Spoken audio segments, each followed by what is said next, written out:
एकदम खास, कारण चवीला भारी आणि पाम ऑइल अजिबात नाही।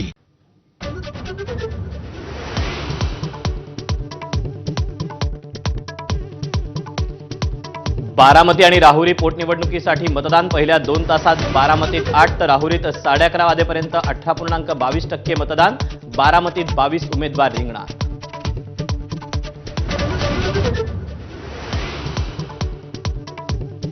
सुनित्रा पवारांनी काटेवाडीत तर अक्षय कर्डिलेंनी बजावला मतदानाचा हक्क। बारामतीकर कर्तव्य म्हणून मतदानाचा हक्क बजावतायत। मतदानानंतर सुनित्रा पवारांची प्रतिक्रिया।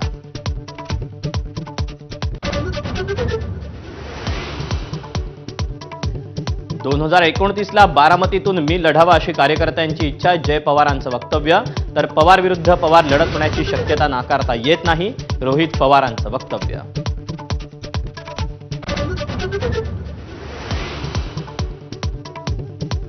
तामिळनाडूमध्ये पहिल्या 2 तासात सरासरी 18% मतदान। सर्व 234 जागांवर मतदानासाठी मतदारांच्या रांगा। सेलिब्रिटींनीही बजावला सकाळीच हक्क।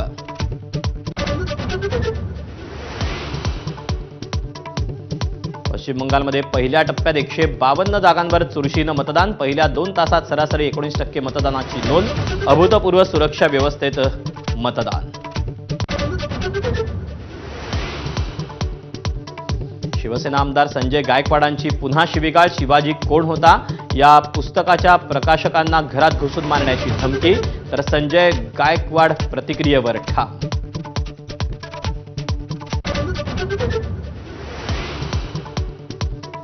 नेस्कोतल्या कार्यक्रमात बेकायदा प्रकार, ड्रग्सची विक्री आणि सेवन। मुंबई पोलीस आयुक्त देवेंद्र भारती यांची माहिती।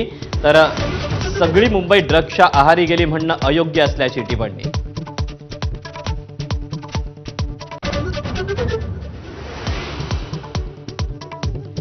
शिवसेनेच्या पक्ष आणि चिन्हावर आज सुप्रीम कोर्टात सुनावणी। यादीमध्ये खटला 36व्या क्रमांकावर असल्यानं आज तरी सुनावणी होणार का असा प्रश्न।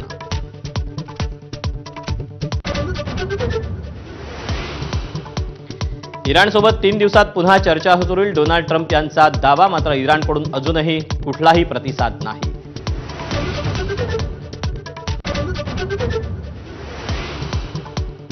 ऊर्जा प्रकल्पांवर हल्ले केल्यास पर्शियाच्या आखातातून जाणाऱ्या समुद्रातल्या इंटरनेट केबल्स तोडून टाकू, इराणची धमकी। IRGCनं जारी केले इंटरनेट केबल्सचे नकाशे।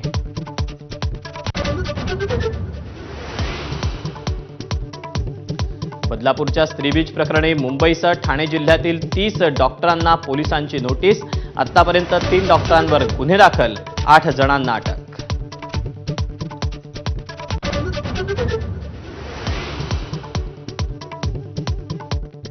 सप्तशृंग गडावरील मंदिराच्या नक्षीकामात 22 किलो चांदीची तफावत समोर। चांदीचा अपहार झाल्याचा संशय। विभागीय आयुक्त आणि जिल्हाधिकाऱ्यांकडून चौकशीचे आदेश।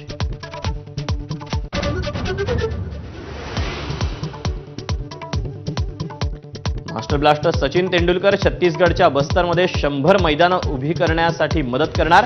नक्षलग्रस्त दंतेवाड्यातल्या दौऱ्यात सचिनची घोषणा। मुलगी सारा आणि सून सानिया देखील सचिन सोबत।